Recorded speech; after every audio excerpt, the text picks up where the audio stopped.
इतनी चुप चुप क्यों खड़ी हो? पता नहीं पियो, मुझे कुछ समझ में नहीं आ रहा है। आज जिस तरीके से माँ जी ने रुद्र भैया के साथ बात की, मुझे बहुत बुरा लग रहा है। और दुख तो इस बात का है कि मैं कुछ भी नहीं कह पाई। शायद मुझे उन्हें कह देना चाहिए था कि मुझे इतने महंगे गहने नहीं चाहिए। रेवती, रुद्र नहीं मानेगा। वो चाहता है कि तुम्हारे पास सब कुछ हो। तुम्हारा भाई है ना, दुनिया की हर खुशी देना चाहता है। खुशी? शायद मेरी जिंदगी में खुशी लिखी ही नहीं है। ऐसा क्यों कह रही हो? तुम्हारे नए घर में कुछ प्रॉब्लम हुई क्या? मेरा मतलब है कुछ ऐसा तो तुमने मुझे ना बताया और तुम बताना चाहती हो। देख रेवती, तुम मुझ पे विश्वास कर सकती है। बता क्या हुआ? पता नहीं, मेरे और राम के बीच कभी कुछ गलत नहीं हुआ, पर फिर भी पता नहीं क्यों एक दूरी सी रहती है हम दोनों के बीच। मैं उन्हें खुश रखने की बहुत कोशिश करती हूँ, पर फिर भी वो हमेशा उदास ही रहते हैं। माँ जी ने भी बताया था कि पहले उनकी जिंदगी में कुछ हुआ है, पर वो उसे भुला नहीं पा रहे हैं। लेकिन राम ने मुझे कभी कुछ नहीं बताया। पहले भी जब हम मिले थे, उन्होंने इस बारे में कुछ भी नहीं कहा। इसका मतलब रेवती राम और गौरी के बारे में कुछ नहीं जानती। रेवती को वो सारी बातें बताना बिल्कुल ठीक नहीं होगा। काश राम भी बीती हुई बातों को भूल चुके होते। पीहू, क्या तुम्हें कुछ पता है? रेवती, मैं तो राम को अच्छी तरह से जानती तक नहीं, मुझे कैसे पता होगा? लेकिन मैं राम को अच्छी तरह जानती हूँ, और मुझे ये भी पता है कि इस वक्त वो अपनी पत्नी का इंतजार कर रहे हैं।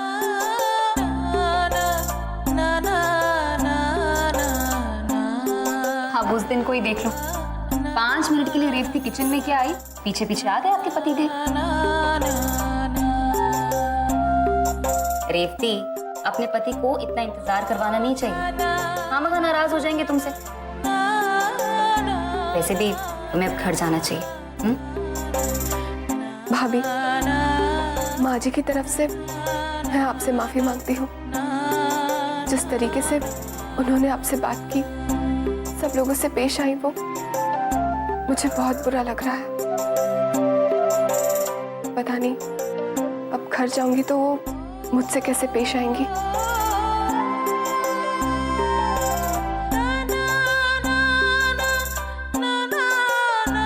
रेवती, अब वही तुम्हारा घर है। दिव्यानी जी राम की माँ है। देखो, उनकी हर बात को दिल पर लेने की जरूरत नहीं है। एक बात और रेवती, जब तुम्हारे पति तुम्हारी तरफ हो ना, तब किसी भी बात की परवाह करने की कोई जरूरत नहीं है। समझी? बहुत देर हो रही है, घर चलो, मैं तुम्हें छोड़कर आती हूँ। चलो चलो।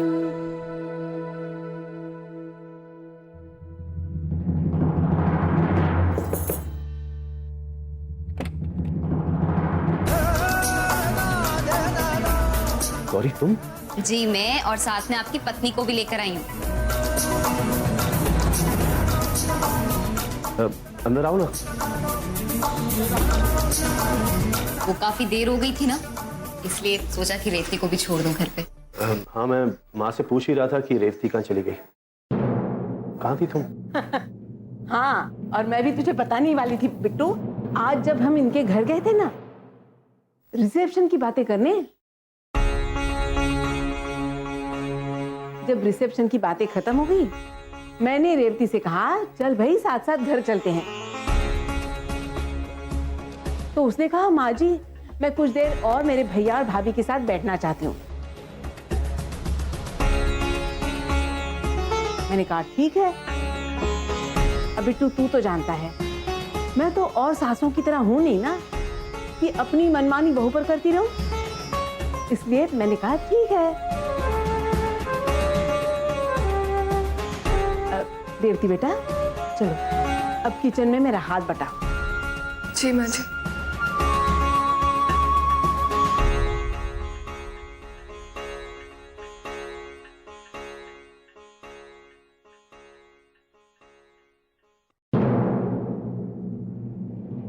ठीक है, तो मैं चलती हूँ।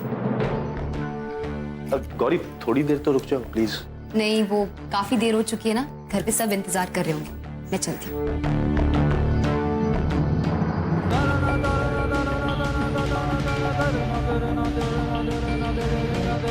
अरे हट जाएगा, मैं करता हूँ।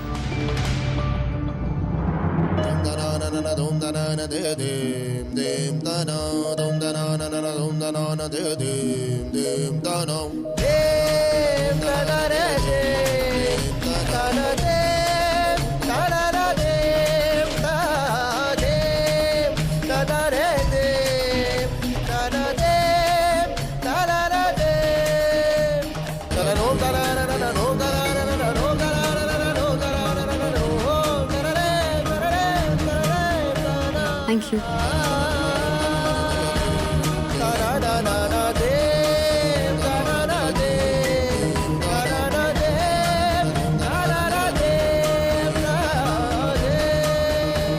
राम, खाना लगा दो। हाँ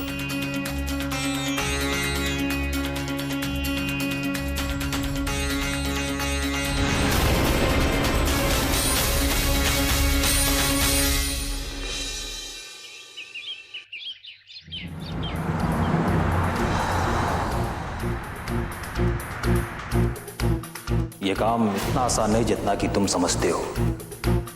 मार्केट रोड खत्म होने तक तुम चलते रहना, और जब वो बड़ा वाला पेड़ दिख जाए तो उसके सामने जाकर रुक जाना।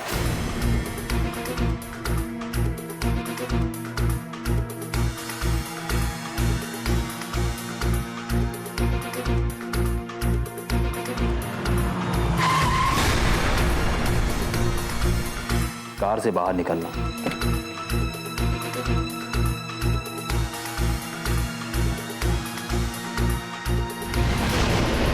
और आराम से कार के बूट को खोलना। ऐसा लगे कि जैसे कि तुम कुछ चेक कर रहे हो, और ऐसा करते समय ये लाल रुमाल अपने पास रखना।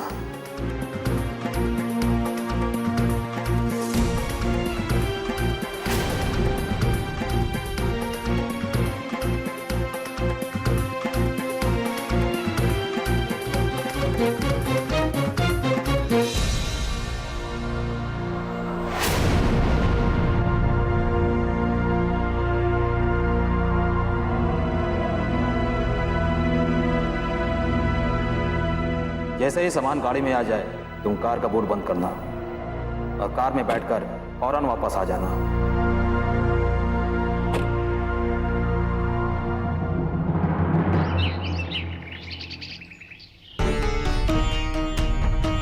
वो देवयानी आती ही होगी और रुद्र का कोई पता नहीं है। मैंने तो पहले ही कहा था कि रेवती की शादी यूं इस घर में, मुझे कुछ ठीक नहीं लगता। माँ जी, ऐसा मत कहिए। देखिए, राम और रेवती एक दूसरे के लिए बिल्कुल सही हैं।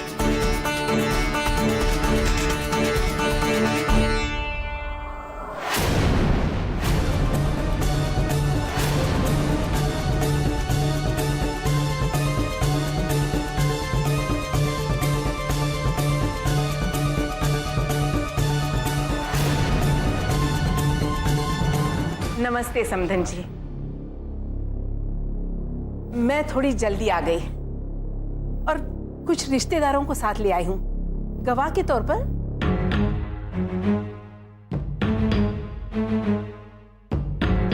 क्या है ना, मैं नहीं चाहती मुझे गलत बात के लिए बिना वजह दोषी ठहराया जाए। जो कुछ है सबके सामने हो जाए तो ही अच्छा है। अरे आप लोग खड़ी क्यों हैं? बैठिए बैठिए, अपना ही घर समझिए। गौरी बेटा जी, इन सब के चाय नाश्ते का इंतजाम तो करो।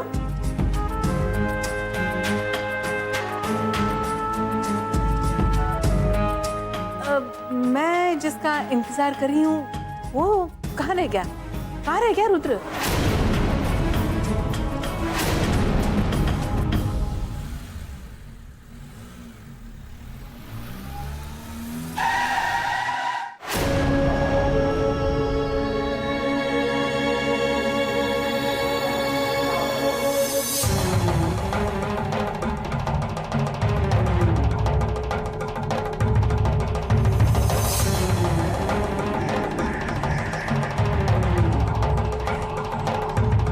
डिग्गी खोलो।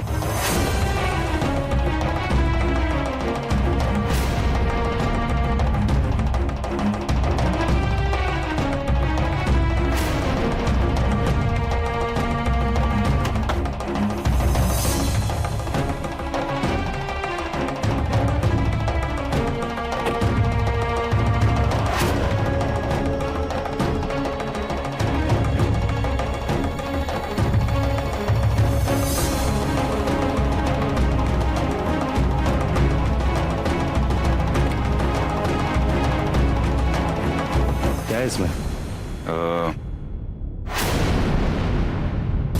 कपड़े हैं इसके अंदर। खोलो।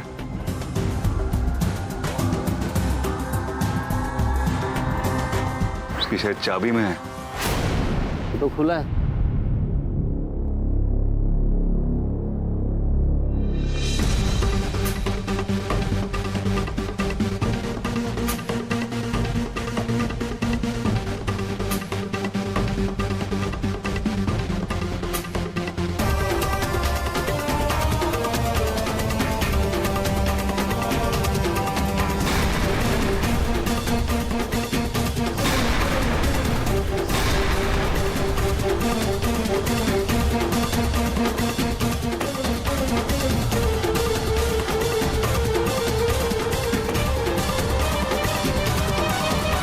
रुद्र अभी तक नहीं आया।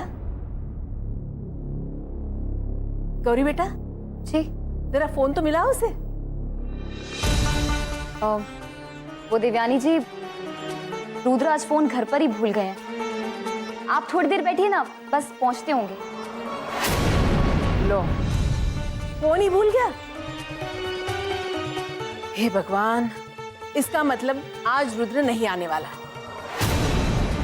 खूब जानती हूं मैं आपको और आपके बहानों को। देखा ना, पहले इन्होंने नकली गहने दिए, फिर कहा असली गहने चोरी हो गए, अब ये कहकर लटका कर रखा है कि रुद्र आ रहा है, बस पहुंच ही रहा है। देखिए राजरानी जी, बात सिर्फ गहनों की नहीं है। रुद्र ने वचन दिया है, जुबान की बात है। हाँ, लेकिन देवयानी जी, इतनी सारी लेन देन की बात आप ही ने रुद्र पे थोपी है। लो, कर लो बात। अब तो सारा दोष आप मुझी पर जड़े जा रही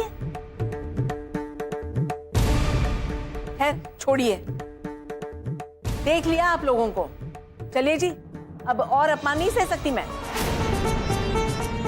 मेरे राम ने बहुत भारी गलती कर ली है रेवती से शादी करके। ये आप क्या कहे जा रहे हैं? अब आप ही बता दीजिए क्या कहूँ रेवती के बारे में। जिस घर में अपने पति की माँ का अपमान हो, बेइज्जती हो, उसे लालची कहा जाए। आप क्या कह रही हैं देवयानी जी? हमने कभी ऐसी तो कोई बात नहीं कही है आपसे। आहा, जैसे मैं आप लोगों की बातों का मतलब ही नहीं समझती। सच कहते हैं ना, वो लड़की को घर लाने से पहले उसका घर बार देखना चाहिए। बहुत बड़ी गलती कर ली मैंने, लेकिन अब नहीं सह सकती। चलिए देवयानी जी, प्लीज रुकिए। राम और रेवती की खातिर प्लीज इस बात को खत्म कीजिए ना, यहीं पे थोड़ी देर रुक जाइए। कुछ देर और कितनी देर रुकूं गौरी? मैंने 24 घंटे कहा था और अब 24 घंटे हो गए। अभी 1 मिनट बाकी है।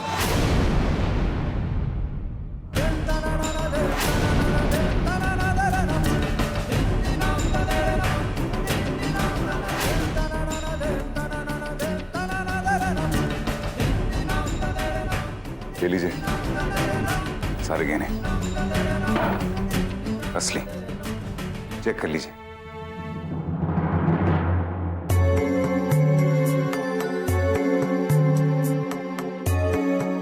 देखिए,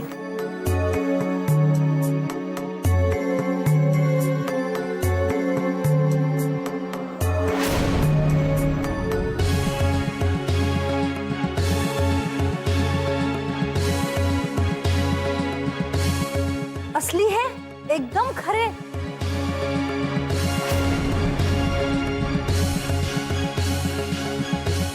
अब तो खुश हो ना? मुझे पता था रुद्र गहने लेकर ही लौटेगा। जुबान का पक्का है ना। हाँ, राजरानी जी और गौरी बहुत परेशान हो रही थी, पर मेरे दिल में बात पक्की थी कि अगर रुद्र ने वचन दिया है, कुछ भी हो वचन जरूर निभाएगा और अपनी बहन की शादी का रिसेप्शन धूमधाम से करेगा। अब तो हो गई ना आपको तसल्ली? अब हम आगे रिसेप्शन की तैयारी करें, अगर आपकी इजाजत हो तो। हाँ हाँ, बिल्कुल तसल्ली हो गई। वैसे तो रिसेप्शन की तैयारियों की पर्ची पहले ही मैं रुद्र और गौरी को थमा चुकी हूँ और अच्छी तरह से ध्यान भी दे रहे दोनों। अभी तक तो सब कुछ अच्छी तरह से कर रहे हैं, लेकिन छोटी मोटी चीजें तो रह ही जाती है ना। अब कौन सी कमी रह गई हमसे? कुछ खास नहीं बेटा, पर तुम्हें तो पता है ना शादियों में कैसे होता है। तुम्हें ये कुछ अजीब नहीं लग रहा है? सब कुछ दुल्हन को ही दिया जा रहा है। और क्यों नहीं दोगे, तुम्हारी बहन जो है। पर दूल्हे की माँ का क्या?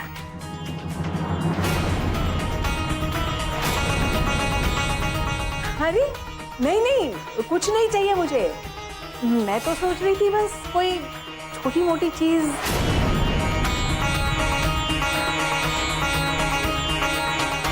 देवयानी जी, क्या चाहिए आपको? बेटा कुछ नहीं चाहिए, कोई छोटी सी चीज, साधारण सी, जैसे ये पेंडेंट।